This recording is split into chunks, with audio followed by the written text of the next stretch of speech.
The James Show Podcast. It's a tough day here in North Texas on The James Show. News Talk 820, 93.3 FM, WBAP. I'm your host, James Parker. Dallas Cowboy passed away. We lost him to suicide overnight. Mental health is now the discussion of the day, and rightfully so. And first off, one of the reasons this hits me so hard, if you were watching on the video feed, I got my Cowboy shirt on today. You know, it's a weird thing, this fandom that we have, because for most of us, we were born into it. We were born around here, and the Cowboys are the closest team, and it was easy to be a fan because they were America's team when we were growing up. Maybe they hadn't done squat in the last 30 years, but, you know, you don't know these guys. You don't know them personally, but you cheer for them. You wish the best for them. And we also make a whole lot of assumptions, like how great it must be to be a Dallas Cowboy. How awesome is your life? Boy, I'd like to trade places with that guy. And then you get a sobering story like this, and that just throws cold water over this. Is it not great? Being a Cowboy, is it not awesome being a millionaire and having the body of an Adonis and being young and healthy and famous? No, that's just how strong depression can be.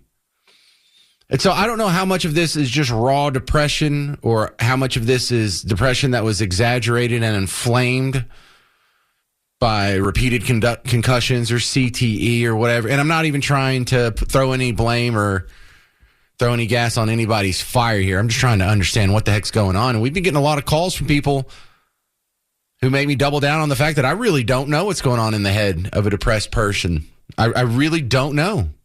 It must really be bad if you can have all this going for you, all this in front of yourself, all these resources, the things that most people seem to want: fame, fortune, prestige. That doesn't make you happy? Well, apparently not. Apparently it takes a little bit more than that. And so now there's a bunch of moms and dads out there, myself included, who want to find out more answers about this. Because if it is CTE, if it is getting your head banged around even though you're wearing a helmet for 10 years straight, maybe moms and dads are going to be a little more hesitant about letting your son play football. Or maybe you'll just let your son play football in high school, but if he wants to go into college, you can say, listen, bro, you're not going to go pro and you're not going to get a scholarship. Just stop banging your head. Now, I may be getting ahead of the situation here because we don't know the full situation of his mental health, his concussion, his CTE, if he even had it. But I'm trying to put these jigsaw puzzle pieces together, and they're just not fitting. I saw a guy who was living his dream in the NFL, being the rare defensive tackle to score a touchdown. You know how rare it is for a defensive tackle to even touch the football or have possession of a football in his entire career. Here this guy is in his second year, and he's in prime time on Monday Night Football in Cowboy Stadium in a home game with the star on his helmet. Has one of the greatest moments boys dream of. O'Donnell has it blocked into the end zone in a race. And a touchdown. Sam Williams blocked it. Nealon, the touchdown. I remember, because I was watching that game over at my friend's house, I remember saying this is the greatest day of his life. This is the day that he's going to tell his grandkids about. I'm not just saying that for emotional effect on my radio show. I literally said that Monday night. Boy, was I stupid. Was I naive? Becky in Fort Worth, you're on WBAP. Hi, how are you? I just wanted to say it's important to look at your medicines. I don't know if that was his case, but there was one time for me not too long ago, I was on the GLP injection and I started having thoughts of suicide, and I said, this isn't me. And I quit the medicine and it stopped. I was thinking about Freddie Prinze. This was years ago, I guess maybe in the 70s, I don't know, but he killed himself. He had depression, but they blamed it on the medicine. The family had I think, $1 million lawsuit and won. So I just want to make sure that people are aware of really looking at your medicines, and hopefully if that could prevent something. Yeah.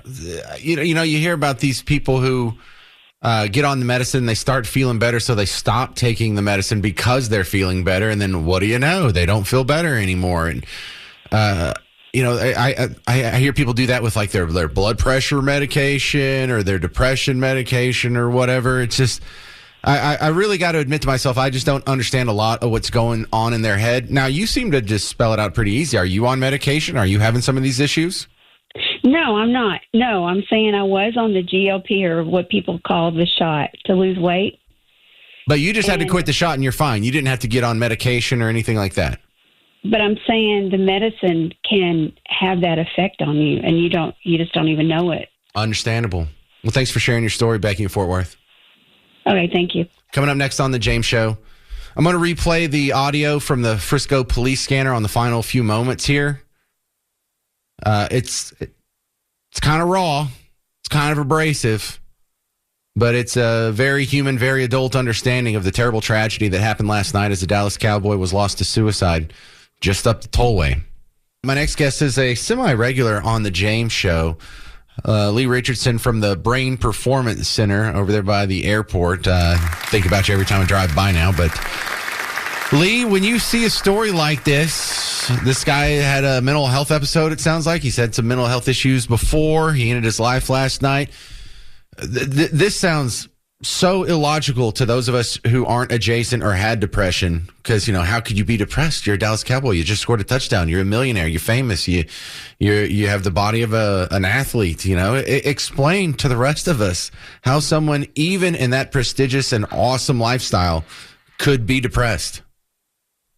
Well, it's really hard because for an athlete, their core identity is what they do for their profession. And he had just hit the top goal. He scored a touchdown. So the question comes to his mind, how do I maintain that certain image? What if I can't? And the Cowboys have the defense. There's been a lot of conversation around that.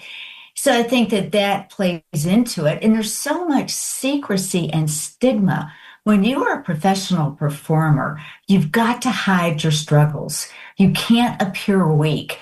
And what he has experienced, anxiety or depression before, and you put performance pressure on top of that, and it takes it through the roof.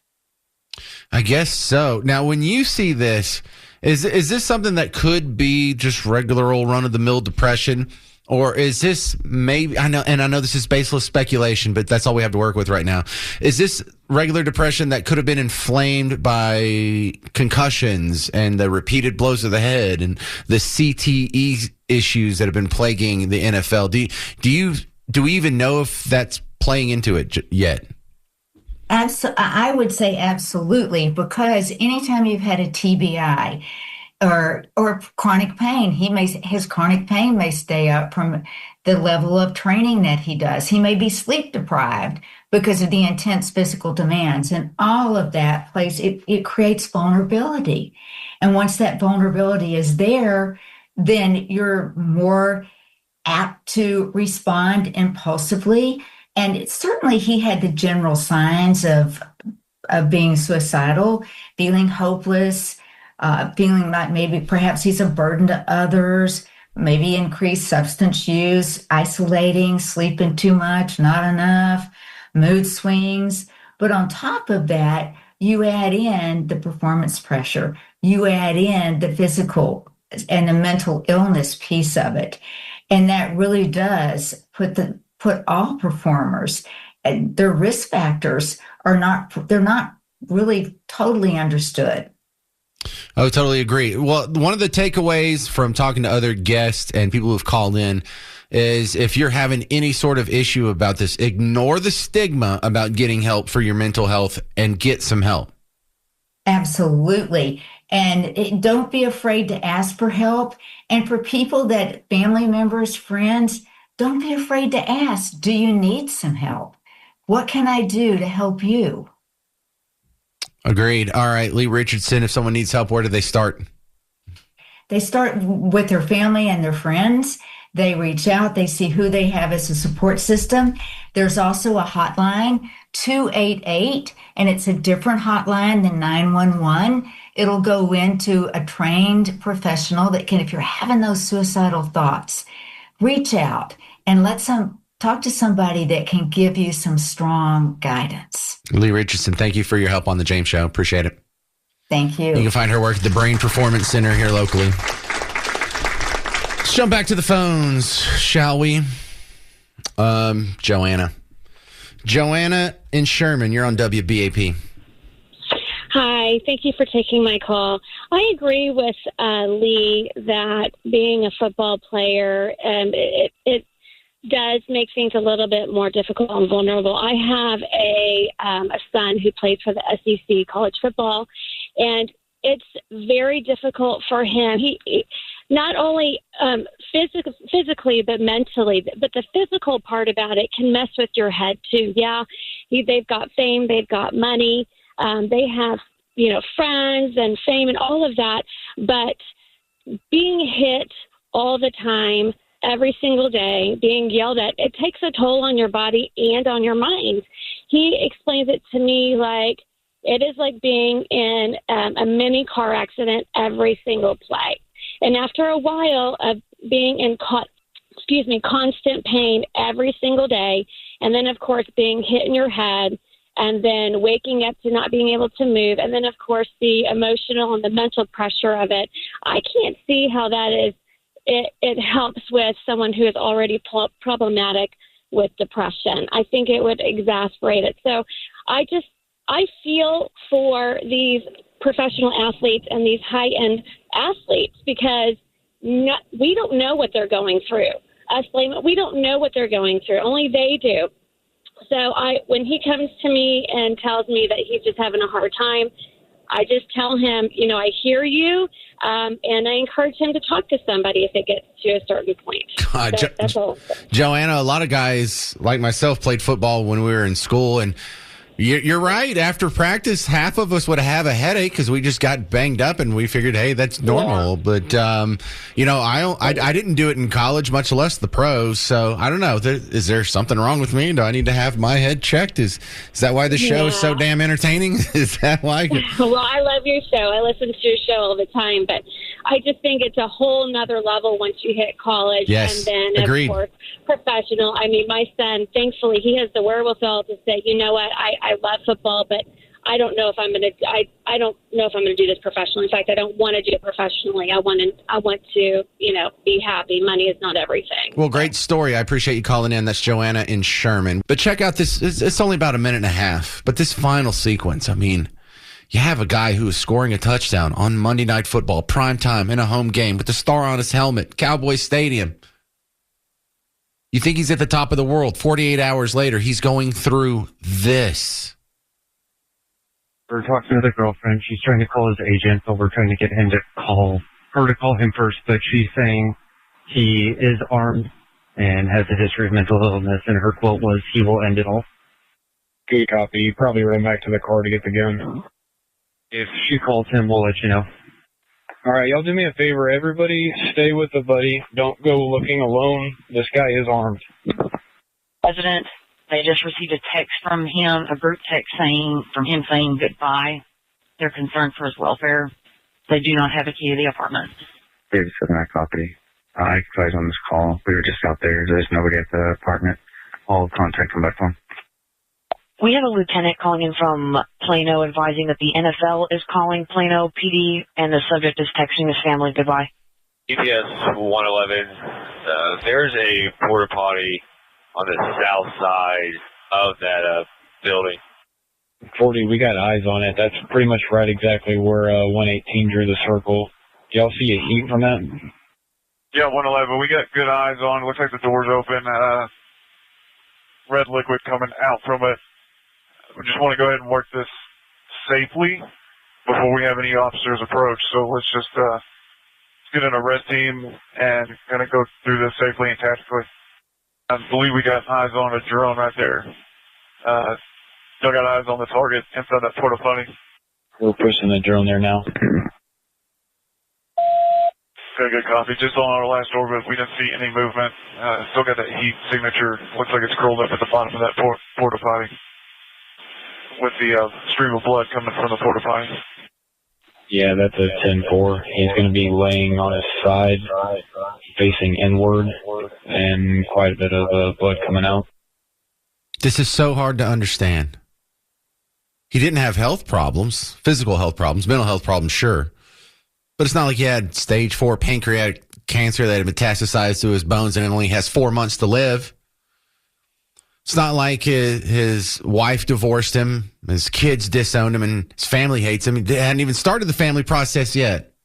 It's not like he's broke and destitute, has no prospects for a decent standard of living in the future. He makes more money than 99.9% of us.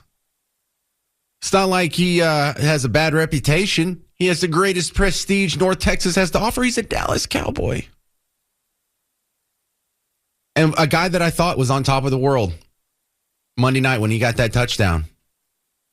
I didn't know that, 2 nights later, he'd be ending it all in a random porta potty off the tollway. That is a giant, disparate set of expectations that have completely caught me off guard. 800-288-9227. This is Bridget in Carrollton. You're on WBAP. Hey, Bridget. Hello. Trying to understand depression is hard, even for people that have depression. Imagine you have a little voice sitting on your shoulder that's always talking in your ear. Nothing's ever good enough. Nothing's ever right. Whatever you do, you need to do it better because you're not doing it the way you need to. And it's always in your ear telling you bad things. You know, you're not good enough. You're not skinny enough. You're not big enough. It just keeps rolling in your head. I didn't deal with depression until I was in my 30s when my son was in Baghdad. And I had a full-on episode of depression. I couldn't get out of the bed. Me and my husband, we just built this brand-new house that we wanted on a couple acres. He built a huge shop. We built a pond because I was going to get horses. Everything was great. And I couldn't even get out of the bed. So I lost my job. Our marriage was in crisis. But nobody knows what to do for you. You don't know what to do for you. Your spouse doesn't know what to do for you. Bridget, how did you get better? You go to the doctor, they give you medicine, but you have to do medicine for a couple weeks and see if it works. Then you try another medicine that doesn't work. So it's just, it can go on for months before you find a medicine that works for you. God, that sounds so frustrating because this is a soft science. If you break a bone, the doctors can give you an x-ray, look at it, they can set the bone. Boom, that's how it's fixed. This is how all bones are fixed. There's no deviating from the course. But yeah, the thing you're describing, I've seen other people go through that. Yeah, they've gotten one depressant or antidepressant, and then they got another one. Then they tried Xanax, and they tried Buterol or whatever that stuff's called, and then they've got all kinds. Zoloft. And then sometimes it works, but then other parts of your body don't work. You know, kind of the marital ones, those kind of parts. And so then you're like, okay, well, do I need to take another pill for that, or do I need to find an alternative pill so I don't have these other side effects in the first place? I understand that it can be daunting, you know, to actually go through the process of getting help. But it took me years. How do you convince someone to make the first step? Is what we're trying to figure out, I think. Someone in the family has to help you get a doctor, take you to the doctor, because you're not going to do it on your own. Okay. Listen to Bridget. Listen, because I don't want to hear it. I want to hear as few of these stories as humanly possible. Thank you, Bridget in Carrollton. John in Richardson, you're on WBAP. Go. Yeah, probably have a little bit more insight for you as a retired firefighter that made an attempt on his life back in April. This year? Yes, sir. Okay, tell me about it. Well, head traumas do play a big part of it. I'm now suffering with my 7th or 8th diagnosed concussion. Is that from work? So, yeah,